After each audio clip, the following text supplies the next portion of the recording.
Hello, everyone. I'm Kenny Fikes back again. I am your host of the iKnowMedia's Roundtable, where we bring you conscientious clarity through both empirical experience alongside reasoned analysis and application. Today's show, we're going to talk about the good old post office, not the Pony Express, but this mammoth machine that's a bureaucratic government machine that's been functioning for a long, long time. I don't know how many years, but at least a few hundred years, I believe. We also want to talk about how the post office, the reason we're talking about the post office, I think anyone who's paid attention to the news, even briefly, current events wise, knows that there's something going on. So this fellow, Louis DeJoy, who is a fellow North Carolinian, a transportation magnate, and actually has had contracts over the years with the U.S. Postal Service. Although they were recently bought out by XPO Logistics, he still has a major share. He still owns major shares in XPO, and he's on the board of XPO. And so also he's a fundraiser, major fundraiser for the Republican Party and an ally of Trump. And he was actually appointed as Postmaster General by the United States Postal Service Board of Governors, which is made up of 6 members who were all appointed by Donald Trump. Now, I don't remember if it's only 6 members, but I think 6 is a majority, and they were appointed by Donald Trump. So as Mr. Marvin Gaye would say, what's going on? There's something going on. But in less than 2 months, workers have sounded the alarm as things have happened, like machines have been taken out, mailboxes have been removed, cutting the postal workers' hours and overtime. And so the interesting thing before getting started is, I almost forgot the introductions again, but I'll come back to this point. Let's go with introductions first. Hey guys, I'm Elisa Simmons, coming to you guys from East Texas, and I'm excited for tonight's conversation. And remember, if you like our conversation and want to be a part of it, like or subscribe. Hi everyone, I'm Jay Ellis. I'm from Houston, and excited to be here with you guys. I think I intend to learn a lot during this discussion, and hopefully you do too. I'm Michael Malabsky. I'm from Denver, and always privileged and humbled to be part of the group. And until this topic, honestly, I have not given the United States Postal Service very much thought. So I am very interested in this conversation. So I'm glad you said that, because I don't think most of us do give it very much thought. It's one of those things like the hand on the clock. It just goes around and we take it for granted that it happens. We've heard people complain over the years that it may or may not be efficient, but we don't really feel like we're great. We know we're stakeholders, but we don't feel like it's a great risk to us, so we just deal with it. It's what it is. We've accepted that over years. We all know that it takes longer from one thing to get to another place. But in terms of rush, I mean, we use FedEx and UPS and everything else. So with that said, though, what's interesting to me about what's happened in this controversy is the guy was only appointed in June. He took over. We're approaching the end of August, and in less than 2 months, the alarm was sounded. How does that happen? When an executive goes in anywhere, if it's Dunkin' Donuts or Hyundai Cars or, Pfizer Pharmaceuticals, or if you are a principal of a school, you do something that's called assessment. You kind of study, you look around, and you figure out what's going on. You don't just walk in and say, I'm the woman, I'm the man, and you start making changes immediately. And so that tells me this wasn't really about the old restructuring, because that's not how restructuring is done. Restructuring is done methodically and thoughtfully. Something was decided in my mind, not conspiracy lies but someone said, hey, get these damn machines out of here, cut these hours, and we're going to mess this election up. Because in less than 2 months, if the alarms sounded, that's not restructuring. Let's start with today. She really wanted to talk about restructuring. Go ahead, Elisa. I think we need to take a look at the idea of what you just said about he's been in office for 2 months. What, as Americans, what government program gets a new leader and restructured within 2 months? Like, how fast? You got to go through all the bureaucracy to get to that point. We can't restructure anything. And if you can, if this leader can come in and restructure the U.S. Post Office in a better way with just being put in charge in June? Why can't, is he going to move on to our criminal justice system next? Because he's getting some stuff done. And I think that that's going to be where we need to focus a lot of our attention. And then also the alarm was sounded by Donald Trump. Donald Trump has repeatedly said this election is going to be rigged. So like, he told us to pay attention because it's going to be rigged. So let's pay attention because we see it happening. What do you think, Michael? You know, I would like to bring up the discussion. Keisha and I were having a little informal sidebar about this before everyone showed up. And I relating the post office to healthcare. We just said, I've never given it a lot of thought. Why? Kenny pointed out, well, it's always just like a hand on a clock. It's always there. So what role does the Postal Service fill in our lives? Is it a business or is it a human right? I think that the Postal Service functions way more like a basic human right, meaning everybody needs to be able to have an affordable way to move things around the country from place to place. Not everyone can be expected to say, I'm just going to pay for FedEx and UPS. There needs to be a reliable, public, nationalized way for every citizen to be able to move documents and things from place to place. The Postal Service is a public utility and a human right, not a business, not something that needs to be, seen as profitable. And one could also say, hey, look, some people, me included, now that I've owned a healthcare business for 5 years, healthcare is a basic human right. It really isn't a business. Shouldn't be run like a business. Should be run like something that's a basic human right, like every other country in the planet does. So it's a similar idea. So I think that when you look at it that way, this makes even less sense about what's going on. Wow, aren't you progressive? That's Healthcare is a human right and should not be run like a business. Wow, that's a show as well. That is a show. So I believe, again, two things can exist in the same space. Right. So we do know that this president believes that everything is transactional. What do you think, Jay Cherie? I think there are a lot of issues here. The first one is not only did he come in quickly and start trying to restructure, but why would you start to restructure in the midst of a pandemic?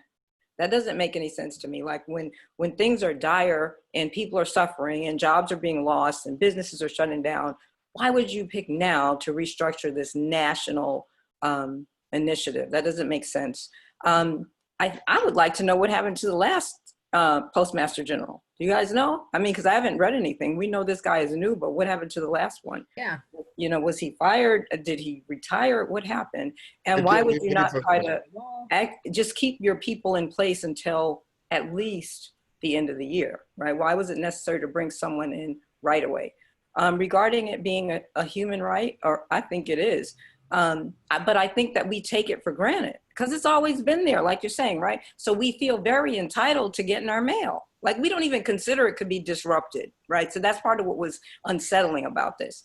I think we're also kind of comfortable because we do have some alternatives to what we call snail mail, right? We're real disrespectful about it. We're like, that is snail mail because you've got email and you've got all these other online initiatives where you can pay your bills. Like you don't really need the mail as much. You can go to FedEx, you can go to UPS, you've got all of these options. So I think that, we just assume it's going to be there when we need it. And I think that we probably don't give much thought to what happens if it's not. I think that, I don't know if I feel like it should be run as a for-profit business. That's another thing that's unsettling, right? Because this is a government agency and I don't think it's supposed to be terribly profitable. So I wonder if that's what they're trying to have happen. But I think that it's no coincidence that these changes are taking place now. What I do think is interesting is that, you've got Americans who are upset about a mask, right? And they're like, I have the right to not wear a mask, which I don't know whether it says we have a right to not wear a mask, but let's say you do. Are you not more upset that your mail is in jeopardy? Because that I feel like Jay, let me cut you off a little bit because I feel where you're going and you're about to make some really great cogent points, but let's circle back to that because you're going to almost give your whole article away, right? We just want to stay in the first paragraph for a minute. But in response to something you said, why now, right? Why would he come in now? Why not wait until the end of the year? Well, in the same sense that everyone knows that the president was looking for his sort of Roy Cohn in an attorney general and he got Bill Barr. Well, it's timely to get someone in there and do what you need to get done with the U.S. Postal Service to affect this election. So he needed to get his Roy Cohn of a postmaster in there pretty quickly. And I don't say that because it's my sort of fleeting opinion. I say it because of what appears to be evidence in front of my eyes. In terms of it being run like a business, again, here we go with the two things in one place. I've worked at a pretty good level for a government agency before. And one of the things I hated that people would say to me when I wanted to make changes was, well, this is the way we've always done it. And I wouldn't say it out loud. I was like, well, that's stupid, right? Like, so let's get this more efficient. Let's actually do some restructuring. So that makes sense. But on the other hand, so they need to adjust instead of doing things as they always have done it. But there's a way to go about that. So I think, Elisa, you're up next. I wonder if the American people that don't want to wear masks would care if this happened when their next stimulus check was sent out. Like, would they be like, oh, wait a minute, don't restructure right now. I need my settlement. My stimulus check. Or I'm going to get a little card. I'm going to need that card in the mail. Please don't restructure right this second.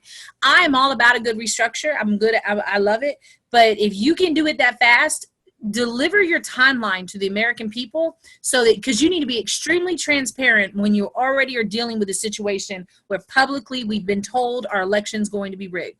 So if you're going to make this decision, and we know a huge amount of this rigging is supposed to come in with the elusive mail-in ballot. So give us, if you're going to restructure, give us your timeline, be transparent and say, hey, we're going to rip these boxes out, but next week every box will be replaced. We already have the plan in effect. They're not doing that. Not only that, you have our commander-in-chief tweeting out that, that there could be COVID on our mailboxes. Well, what's your argument here? Does COVID not exist? Is it magically going to disappear? Or are we now getting it from the big blue boxes that most people do not use? Most people use their mailbox at home. So, where's your argument going to come out? And I think that's where, at a certain point, you got to call people's bullshit. You got to call them on it, and somebody needs to ring the alarm and call us on this one. Well, so yeah, I mean, Trump's always going to be hypocritical in the things that he says and contradictory to himself. It is if it's good for him, and it's not if it's not. But I would argue that a lot of people do use the big blue mailboxes. Maybe out in certain neighborhoods, a lot of people put the mail in there and stick the flag up. But I think a lot of people still use the big blue mailboxes. I think the order would be Michael, but let's circle back to Jay, because I think it's what she wants to say is going to be related to sort of the mask and rights and whatnot. What do you got, Jay? Well, yeah, regarding the big blue boxes, people use them. It was weird for me to move to Texas where there was a flag on the mailbox, because I grew up in the Bronx, right? And we had mailboxes. And you definitely weren't going to have a mailbox that anyone could open. So there wouldn't be a flag there. But, either way, it's something that is useful, it's needed. But what I want to know is, what was the strategic plan for the post office? Because most big organizations should have one, right? So seemingly, if this was something that was needing to take place, there would have been some build up to it, some preparation for it. Does the post office have a strategic plan? And what does it want to accomplish, and how and when and why? I would never have thought to ask that. I just expect it to function like it's supposed to.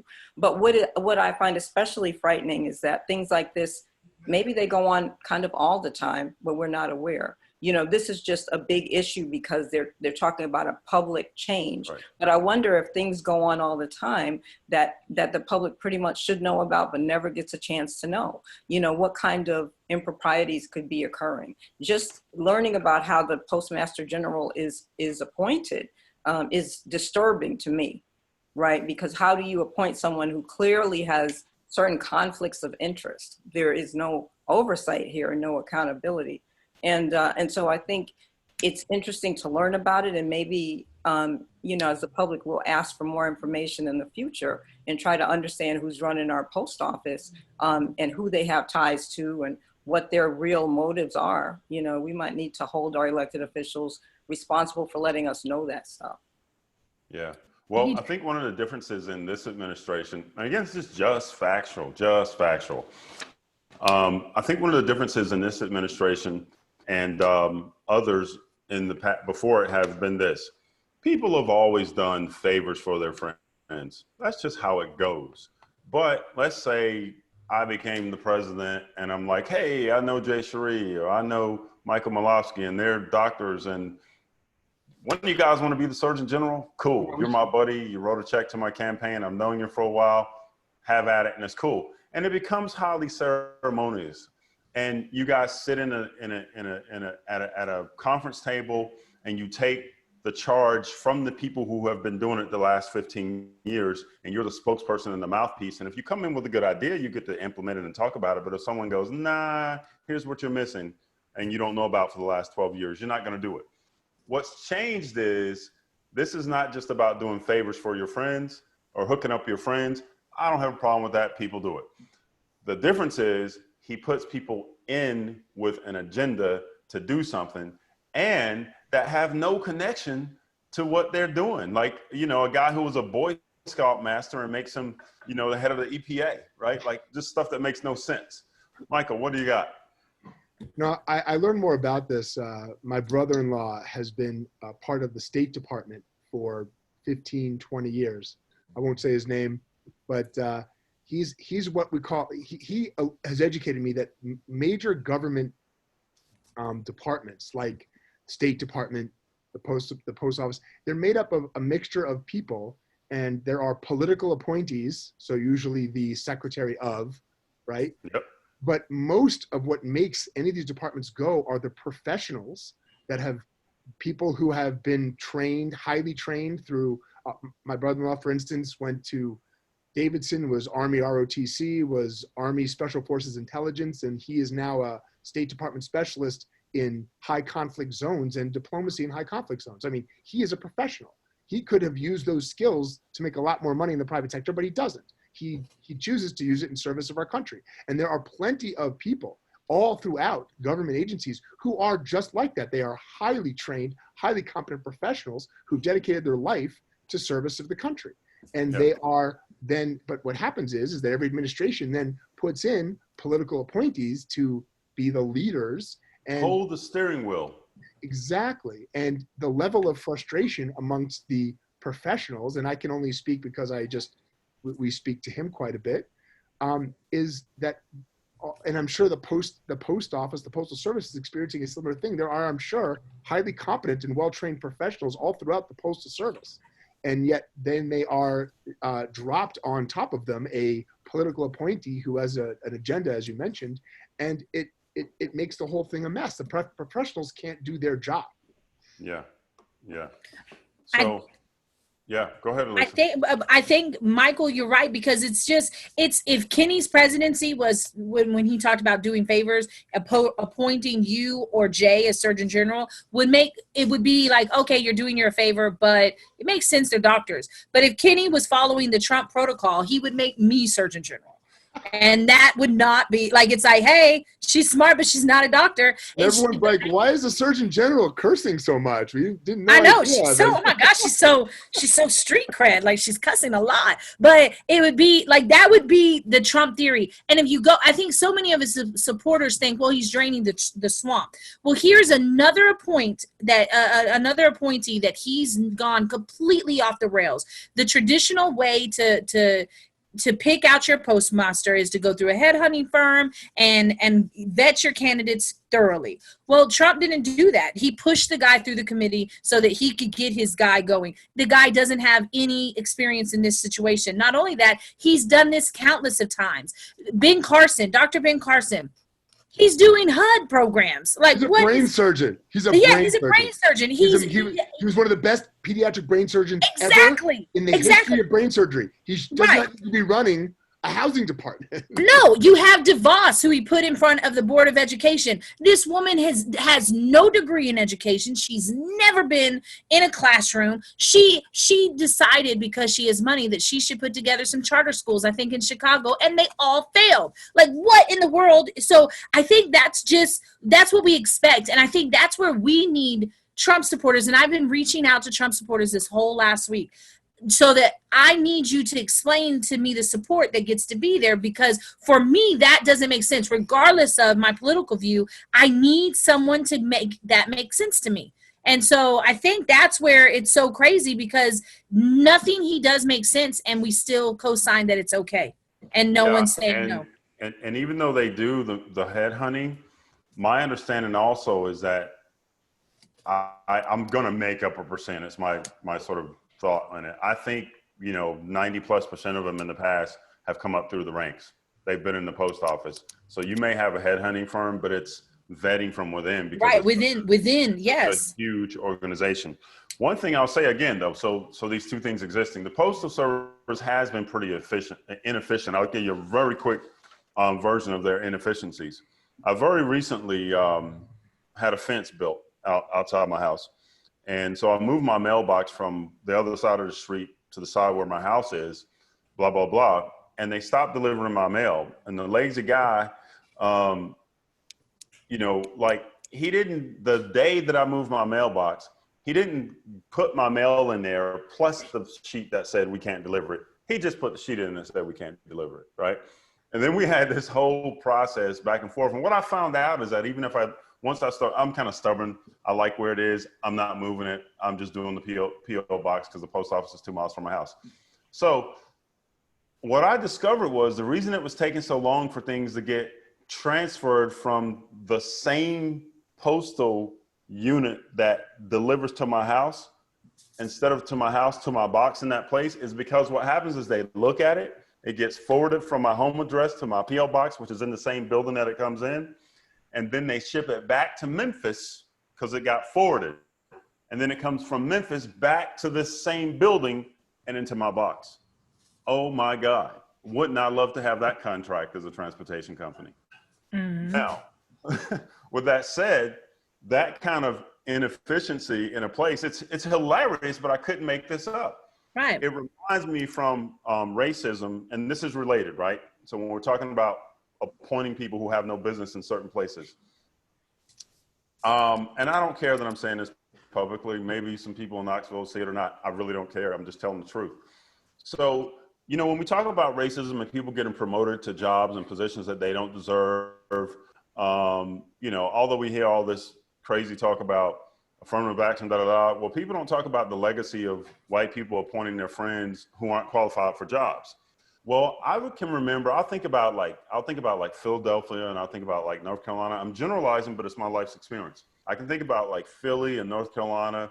And I can think of some situations where I thought the white person was promoted over a black person that should have had that job. But here's why you could only theorize in those situations. At least the white person that was in the job that you thought may have gotten moved in there a little quickly, they were competent. They were actually good. They were smart. They could do the job.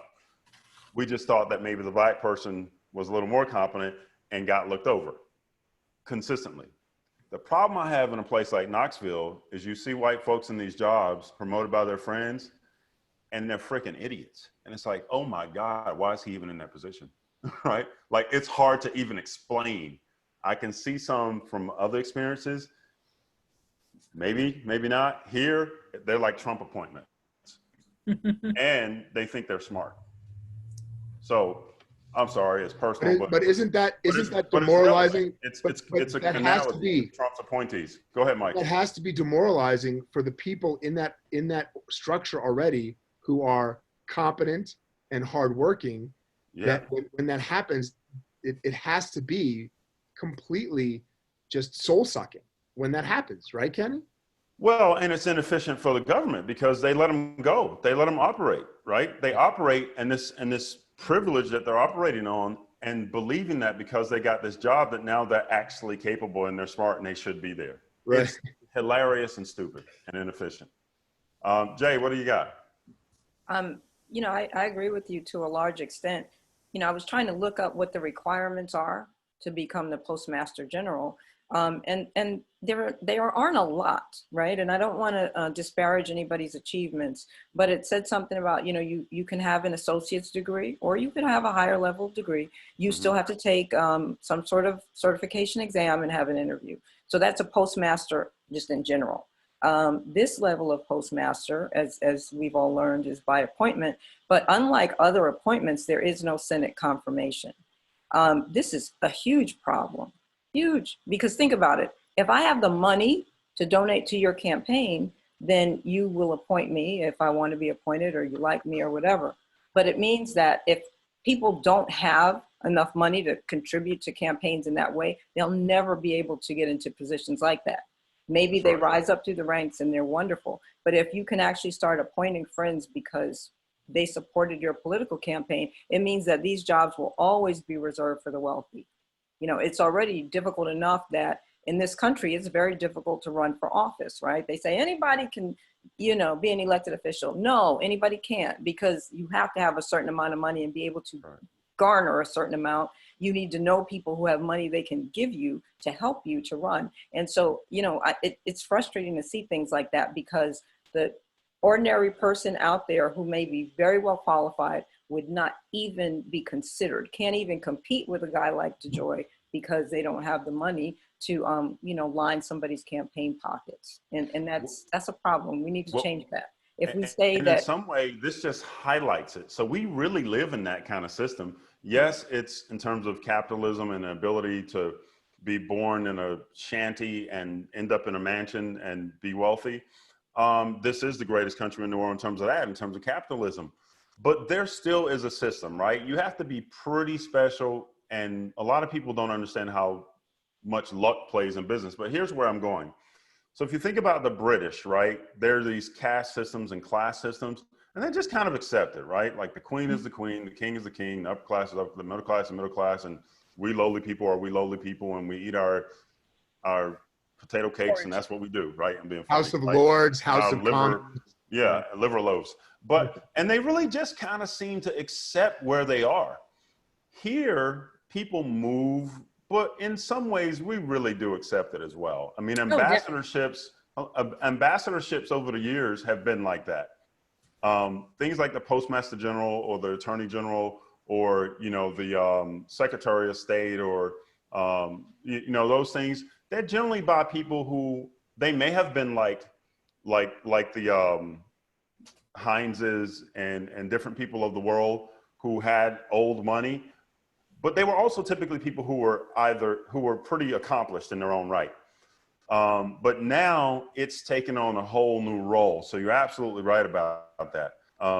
Yeah, it's changing. And the other scary thing about it to me in this whole process has been what's happened to legislative oversight. Have you guys paid attention in the last 3 years? I mean, people just come before the legislature, before the committees on the Hill, and just thumb their nose at them and say, whatever. We're not going to answer. Beer. You like beer, you know, and then like, so now what's going to happen in the future? Because the precedent has been said that you can essentially sit in front of a judicial committee, the Judiciary Committee at the Senate, or, you know, whatever committee at the House of Representatives, and say, the hell with y'all. I don't want to answer that. Nope. Make jokes. This Postmaster General said to a sitting senator in that hearing last Friday, she said, well, can you give me the analysis that led to these decisions? He said, no. Yeah. What do you got, Michael? Well, it's very interesting. You said that, you know, things like ambassadorships and things like these positions used to be given. There was an element of, you know, old money, but at least people were competent. People had achievement and accomplishments. I mean, I was just looking up, the first Postmaster General was Benjamin Franklin in 1775. So those, you know, the Penn Quakers obviously feel very connected to that. You know, Ben Franklin was, I'm sure he was a racist white guy like the rest of them, but I mean, he was at least a pretty accomplished dude. You know, he had done some things. He had a resume. So you could, you know, he was an innovator. He was an inventor. He did a lot of interesting stuff. So you could understand why someone would appoint him as Postmaster General. The process across the board has been corrupted and no longer reflects anybody's abilities. There's no meritocracy in this anymore. And we used to at least think that there were some parts of our society that are still true meritocracies. That's why are all of us, I don't want to assume, but most of us are drawn to sports in some pure way. You know, sports are still one of the purest meritocracies in our society. If you're good, doesn't matter what you look like, what your color your skin is, you are going to be elevated because you can produce. You know, if you can score, they're going to feed you the rock. Exactly. So it is one of the only ongoing true meritocracies. The military also might be, at least not at the highest ranks of, political parts, but I mean, doesn't matter. And so is the federal government from an employee standpoint. Yeah. Right. So I feel the energy of Miss Simmons. She has got some stuff to put out there. What do you got?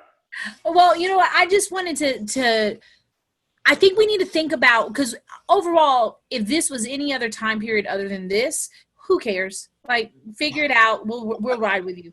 I think, well, not because we don't care about the Postal Service, but it's not a big deal. Like, we know you got to restructure, you got to redo the boxes, you got to get new trucks. All right, we support you. About it, but you're right. We wouldn't be thinking about the Postal Service. We wouldn't be worried about it. How does this rebuild?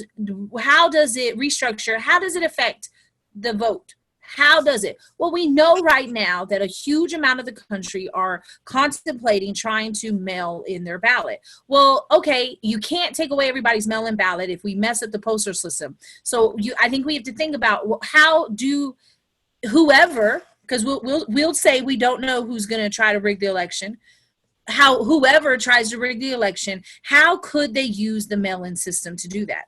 Well, we know that historically, people in communities, don't get me wrong, we know that there's communities that are mixed, but our election lines are placed because counties tend to vote in similar ways. So there's areas here in Tyler, where I live, where I could bet most of the mail-in ballots that are going to be placed in that mail or that box or that post office are going to be Democratic votes. Most of them in Holly Tree are going to be Republican votes. So it's like, oh, here, if you're the Republicans and you don't want Democrats, their ballots to get through the postal system, all you have to do is there's an issue with these boxes or there's an issue with this area. If you're a Democrat, all you have to do is say, oh, this area is done. So it plays into America, like we all love a conspiracy theory. It allows us to see how you could use this to mess up our voting system and how are they going to get here's fixed. The thing. Unfortunately, this is not about conspiracy. They're showing us in plain sight. But like Eddie Murphy said years ago in Raw, he said, "You're going to believe me or your lying ass eyes." Mm-hmm. Well, Trump will do it and say, "You're going to believe me or not." And so what's happened, just as the vote has been suppressed, like polling places have been, not polling places, but places to vote have been shut down in very blue districts, and they remained open in red districts. So you'd have one in a blue district for like 3 counties. They'd be shut down. So they've shown us. So the question is, are you removing mailboxes and sorting machines from those areas that would vote typically blue? Who's going to be affected by it? The question is, I mean, they've already said, so DeJoy has said to Congress, he's written letters to states and said, listen, mail-in ballots that used to have priority delivery, sorry, they're no longer priority. I mean, he just said it, right? So it's in plain sight. You don't even have to have the conspiracy conversation. Yeah, and even if you add it to... Also this, right? So typically, in the past, everyone knows this. I hate when I say that because it reminds me of Trump saying it. But everyone knows this. Mail-in voting has traditionally benefited the Republican Party. So if that's the case, the only reason to mess with it is if you think you're going to lose. What do you got, Jay? Well, one of my first questions is, what is the authority of this one individual? Because it seems like he has a whole hell of a lot of power in this national organization, that he can come in single-handedly and say, I'm going to change this, and that, and that's it. And if that is the case, then his entire job description and power and authority needs to be changed, because one individual should never have that much power. And I thought we were working towards a democracy in which things like that didn't happen, right? That's kind of like why we came over here, because we didn't want to deal with situations where you had one person or a small group of people making decisions for everyone. And so that I think that that's a problem. I think that we're also going to have to look at the way that our laws are written, like in a big way. I think what Trump has done for us, which is painful, but this is where we have to learn, is he has exploited every part of the system that asks you to operate with honor, right? I believe that when the founding fathers wrote the Constitution and when they wrote the Declaration of Independence, there was a presumption that people would behave with honor and integrity. And as long as they do, we've got checks and balances that work. But when people start stepping outside of that framework, and that's what Trump and his cronies do, they're not necessarily doing anything illegal. They're exploiting the system that allows for a certain amount of leeway, and they're pushing it to the hilt. I think that we have to start looking at that and change those things in the future so we don't end up back here with someone else who behaves like a tyrant. Yeah, well, and again, two things existing in the same space. You said they assume that people would act with character and integrity. They also assume that people wouldn't, which is why you have so many checks and balances. For example, Trump has even removed those who would check him, like the inspectors generals. He's removed all the people that would check him, and then the Senate has refused to check him. So that's what's happened. Michael, what do you got? Sorry, I was muted. I had visitors in the laundry room. Okay. You know, it's the whole structure. It runs deep through the entire infrastructure of federal governments that I was discussing with Keisha at the beginning. Meaning, think about Congress. Let's make a comparison to Congress. One of the things that has been bankrupting the Postal Service and bankrupting everything else are that there are mandated lifelong benefits to every single person that has ever served for any period of time in some of these organizations. Now, if you're a professional, as opposed to a political appointee, I can understand if you put in 20 years of professional service, why you would get benefits. But that was never meant to apply to people appointed or in elected positions like this, because they're expected to do their service and go back to their job. I mean, Warren Buffett, as whatever you think of him as a human being, I think he's pretty understand the connection between money and psychology of people. He said you would fix most of the issues around Congress and our federal system by simply saying everyone serves one term regardless, and you don't get lifetime benefits. You don't get a lifetime salary and healthcare when you serve. You go back to your job and get that. You get to serve for 2 years. We'll give you health insurance for 2 years or whatever it is while you're a congressman, just like you would if you were hired at Quiznos. But you go back to your job.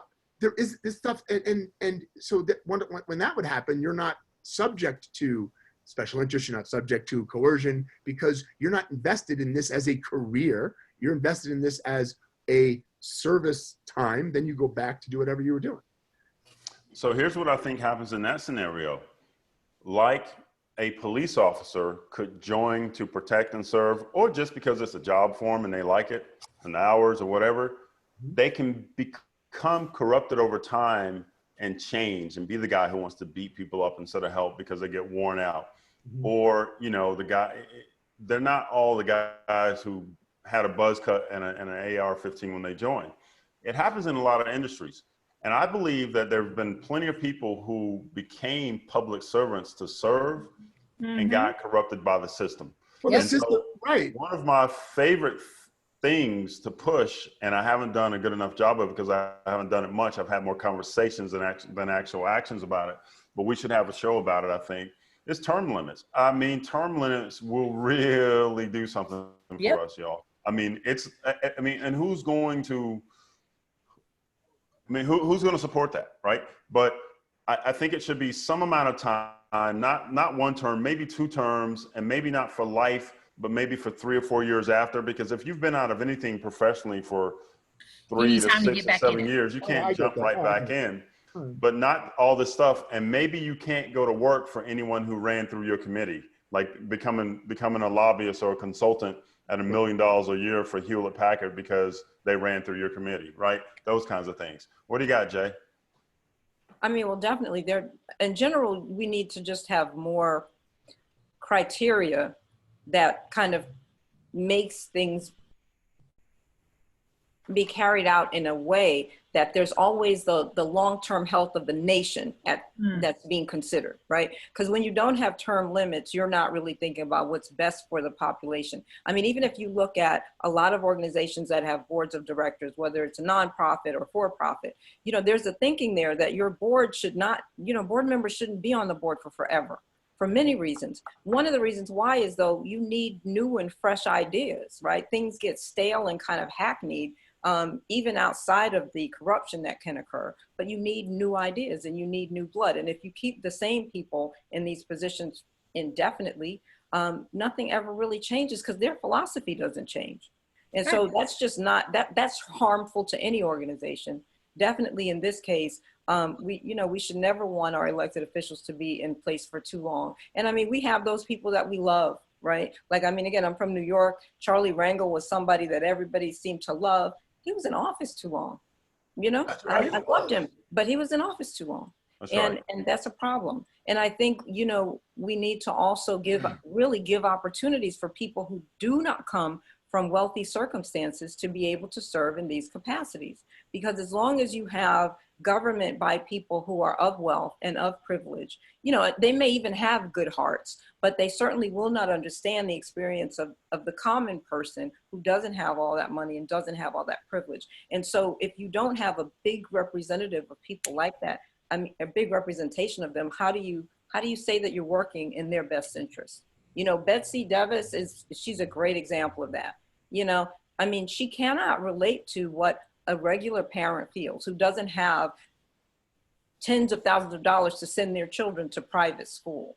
She can't relate to it. She doesn't know what it's like for her kid to not get appropriate homework or to be in a class where it's so disruptive because the student to teacher ratio is unacceptable and the teachers are burnt out and there aren't enough resources. She doesn't know what that's like. So how would you put someone like her in that position to try to serve the public? You know, and so I think we have to just look at overall how we select people, especially those who are nominees. There need to be hard criteria. So there's not this nonsense about you put your campaign, your biggest contributor in this place or your friend here.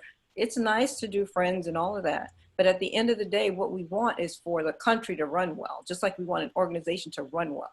You know, you probably wouldn't bring someone into your home to do a whole bunch of contract work who, you know, was merely a housekeeper and had never built anything, had never done a renovation.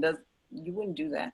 Why would you do this to the nation? So I think you're speaking to arrogance, right? Like all of these truths that are being spoken in this conversation and other conversations, I think one of the things that we miss is this. And some may think that I go overboard with this analysis, but I don't think I do.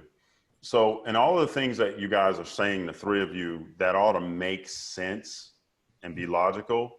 This is back, these guys want to go back to 50 years ago. They really believe that their friends and their colleagues and associates know better, and I don't, you don't, you don't, you don't, and they don't even give a damn. So, hey, is that Johnny's boy? Is that Clint? Oh, really? I knew him. I remember when he was born at Kennebunkport, Maine. You guys still summering on the Cape? Man, we've got a place in Aspen too. Really? We're going to the Alps next summer, right? You know each other, and the U.S. government is becoming the country club. Well, let's put Johnny's boy over there, and let's put Billy's ex-girlfriend over there. I mean, it's just becoming the doggone country club, and they believe that vis-a-vis their blue blood, wealth, old money, whatever it is, that they literally, I'm going to say it 3 times, that was 1, literally, they literally believe they're smarter and know better. They believe that. All the years that you could have put into the civil service does not equate to that blue blood and their better judgment. Why do you think Jared Kushner is running everything?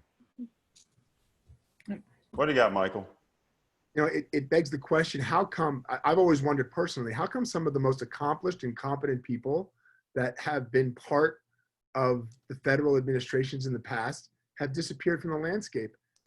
If Condoleezza Rice ran for president, I would be in the first line to vote for her. She won't do it. She won't subject herself to the process. If Colin Powell had told me he's running to run the country, I would 100% vote for him. These are people with. He'd have won in a landslide. Go ahead. Yeah. So where are they? Where are people? There's the two that I think of a lot, but I know that there are rafts of similar people who are phenomenally accomplished, phenomenally competent, have an enormous to give and benefit to the people of our country, but just choose not to or won't. And makes you wonder why. What about the process makes it impossible for people like that to be elevated into the offices where they should be running things? Yeah, makes sense. Elisa? I don't know where Colin Powell is right this second, but I know where he was last week. And last week he was speaking on behalf of Joe Biden. But he's also, I think he's 83 years old, but go ahead. Yeah, but I'm just saying that's where he was last week. And he's Colin Powell is one of those. It would be hard for someone to run against Colin Powell and me not vote for him, just because my entire youth I knew Colin Powell was rocking out in the military, and so he's a familiar name to me. With the ideal, I think because of our educational system and because of how we teach history and because of how we teach government, we fail to teach how our government really formed and what its purpose was. So many people don't understand why George Washington chose not to be a longer term president. And it was because when you came in to represent, you were supposed to represent because you were a part of that group. When you were going to be a representative is because you knew the Amish over there. You knew the tobacco field people over there, and you had been part of their group so you could come and speak on their behalf. Once you inherit a congressional seat, which so many people inherit it because the name is familiar to those people around them, you don't know that group of people. If you're sitting there 2 terms in Washington, you have a disconnect, more than 2 terms, you have a disconnect from that group of people you've been elected to serve. And that's where term limits come in, and we should, and so many people want that. But I'll go to my one point that I keep thinking about is precedents. I've been using that word all day today. It's been one of those days where I could cut someone. But precedents. There's precedents. Didn't Mitch McConnell decide when Obama was at the end, right before the election, that he could not appoint people anymore? That he needed to take a break because we didn't know what was going to happen in November. So there's our precedent set by the Republican Party. Why are we not saying, hey, wait a minute, guys? We weren't, from midterm from the last 6 months of your last term before the vote, you don't appoint people anymore. And that's where, if you're going to be a Republican or a Democrat just for the beauty of being a ride or die Democrat or Republican, say that and stop talking about your other points. Just say, I don't care what the Republican Party does. So you're going to this place. You're going to the place of, if you're going to be a racist, just say you are. Don't just own it. Just own it. Don't try to convince me. Yeah. So that kind of logic is, Elisa,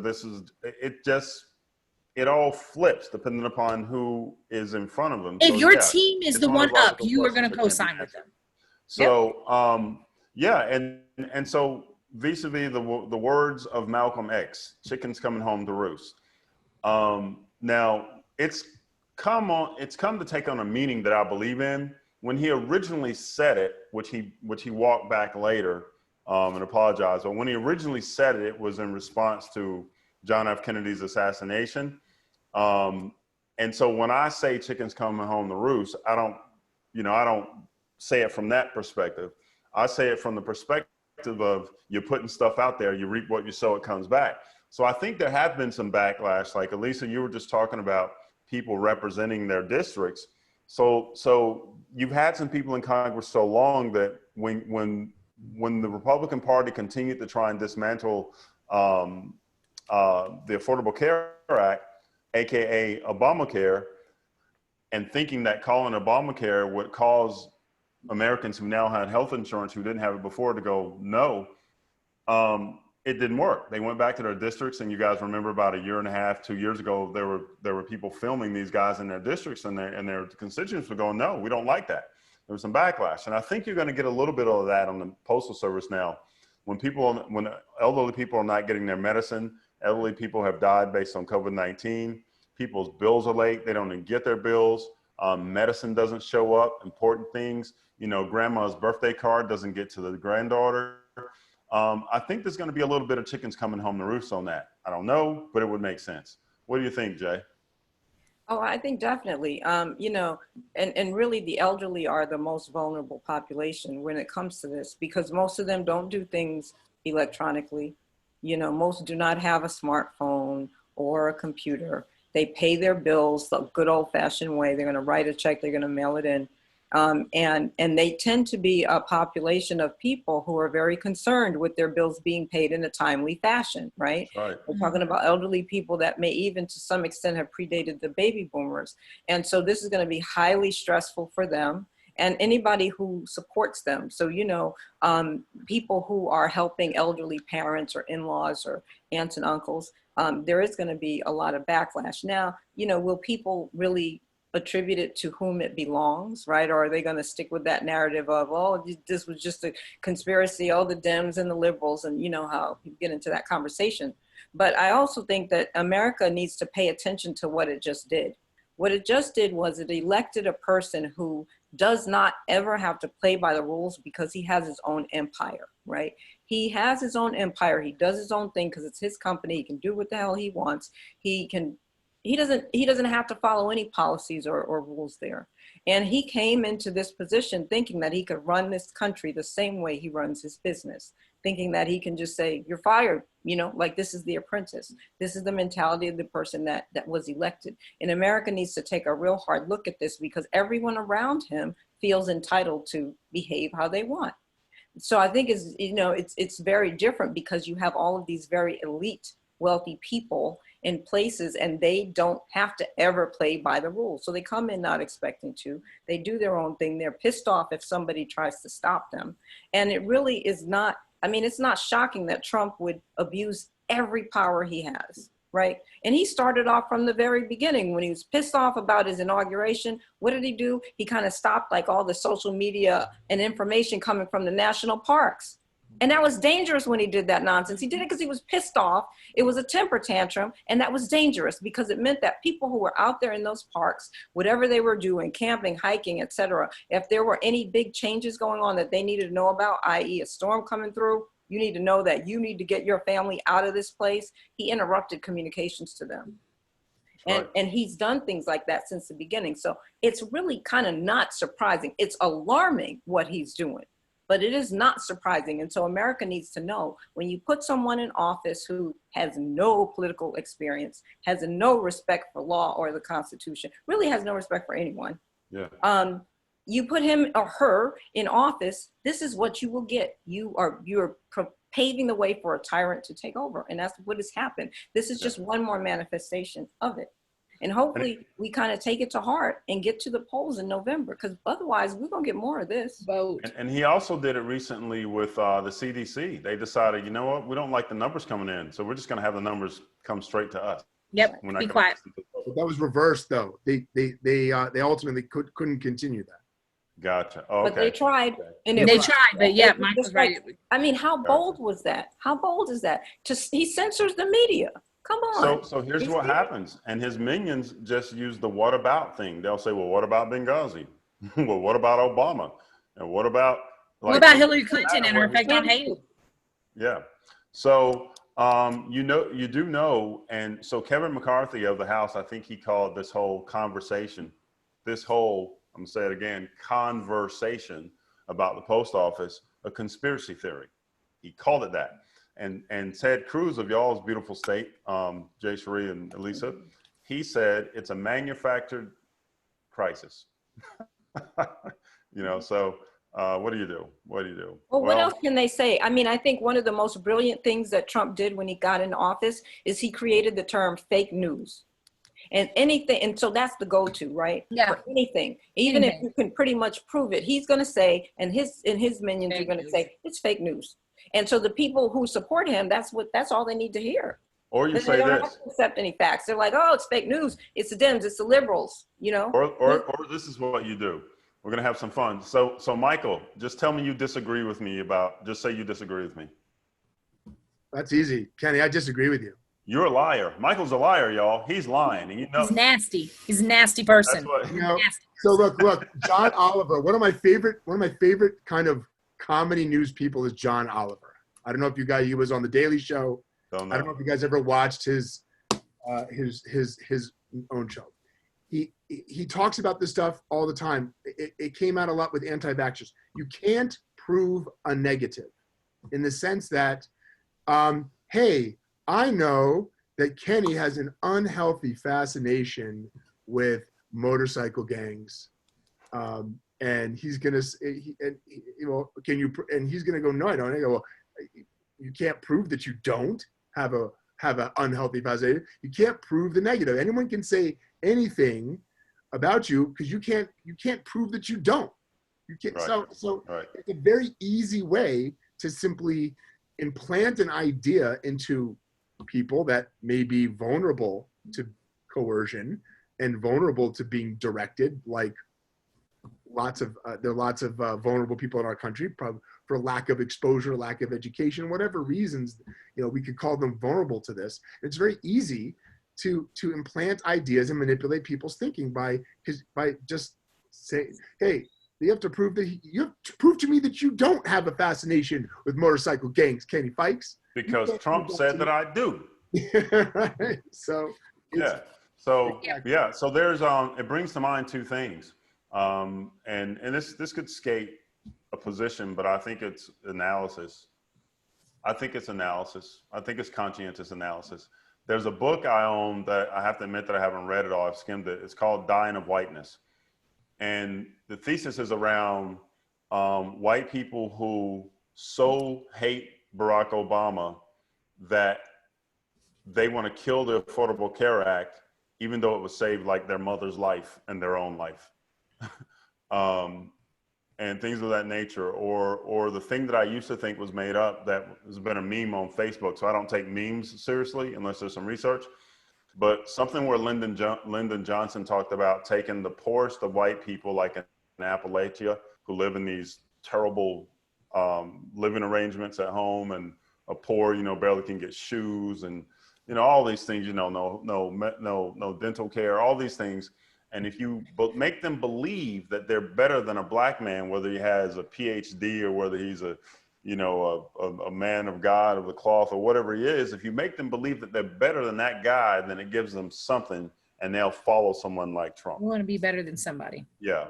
And so that's worth maybe a stab at some point, talking about that kind of stuff. So anyway, Elisa, you showed your youth on this one when you said that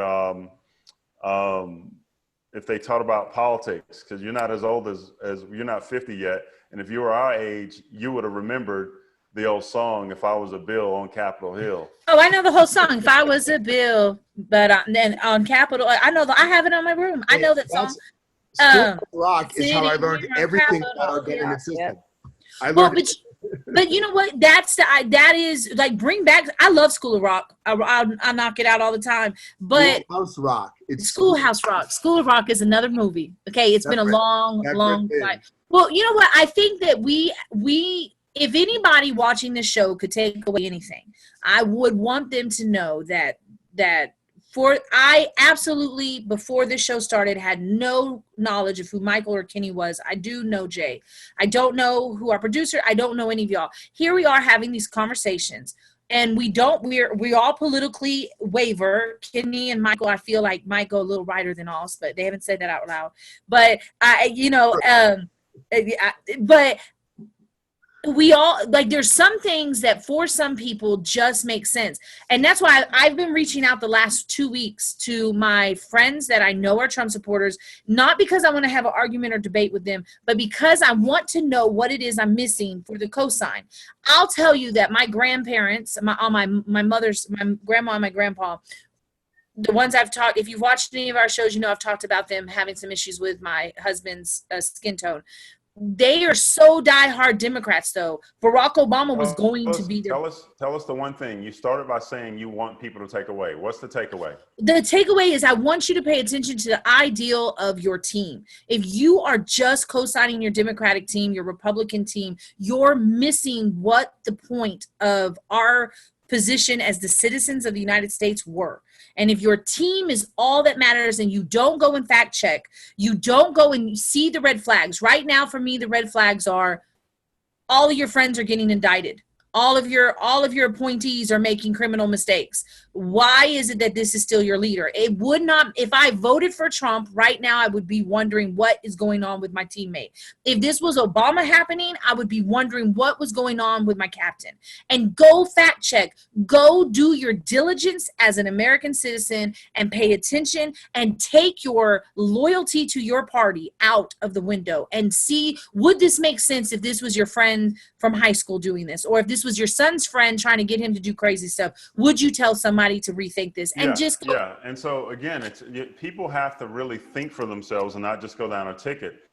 I was born in 1967, and the first time I could vote in a presidential election was 1988.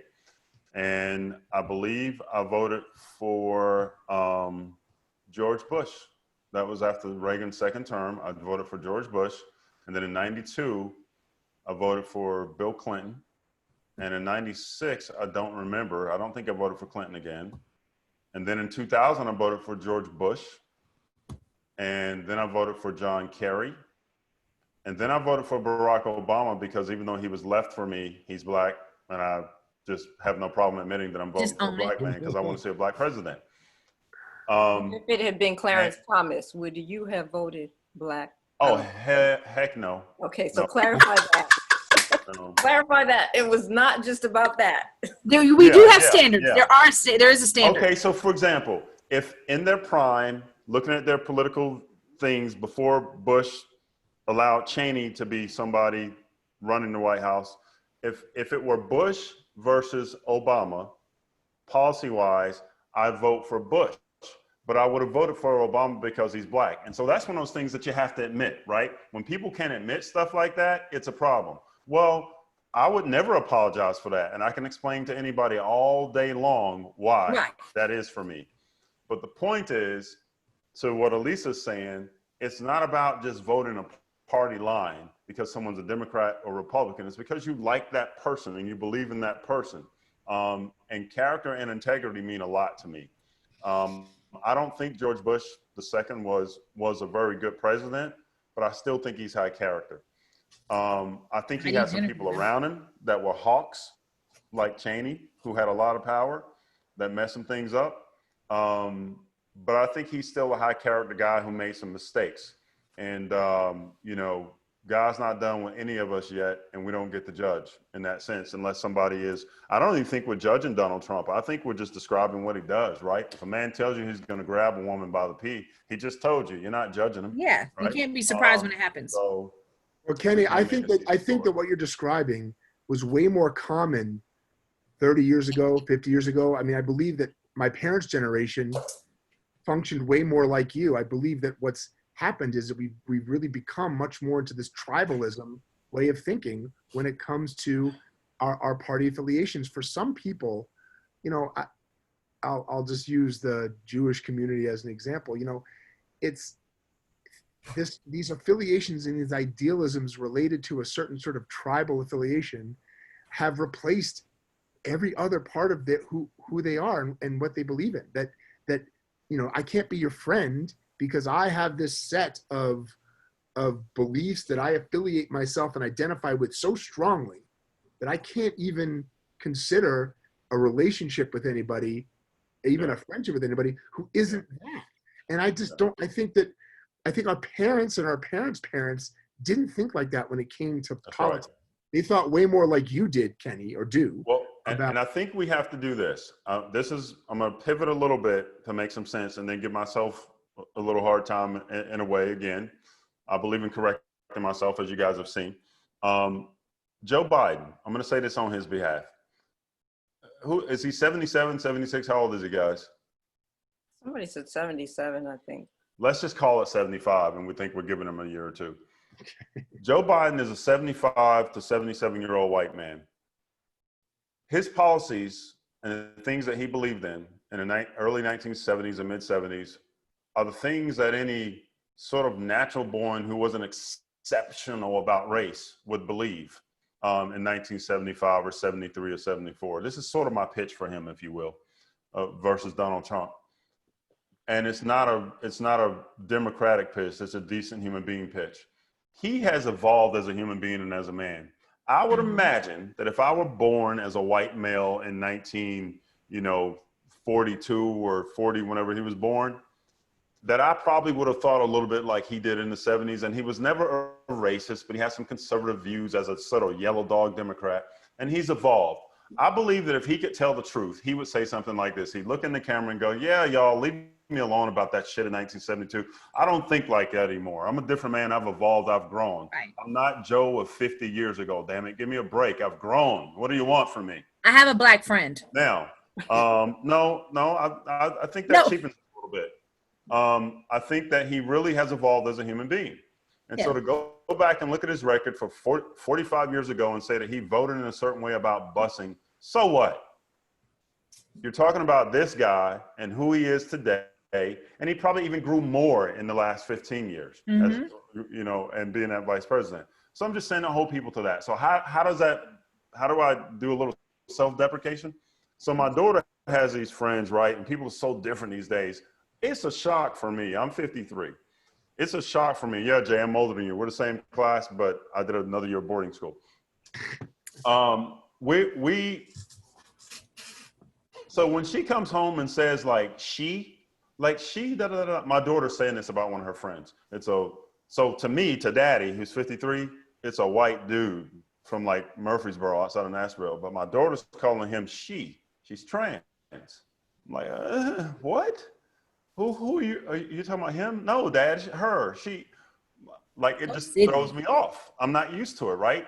We were looking at a program for her a few summers ago, and the sheet said something like, not male, female, but how you self-identify. Well, I'm not against anyone, but I'm a 53-year-old man. It's taking some getting used to, right? And so I'm just saying, we need to give Joe Biden a break about whatever he thought about busing in 1974, all right? So with that said, Donald Trump said about Mr. DeJoy, he's a fantastic man. He wants to make the post office great again. Anyone got a last 1 minute, 30-second thing? We're already over by about 5. What was Donald Trump's quote on Barr? Because wasn't he an exceptional man and great? Don't know. And that should teach us anything. Don't know. What do you got, Michael J? Anything? I think that this is the time to galvanize, right? I mean, definitely people they should do their due diligence and they should understand the candidates who are on their ballot, right? But, you know, Donald Trump presents a whole different type of scenario where basically we need to all work together to get this man out of office. Right now, there is no one who was running for office or wanted to run for office who would be as damaging to this nation as he has been. And so at this point, you know, Biden is the only other choice. Damn it, vote for Biden.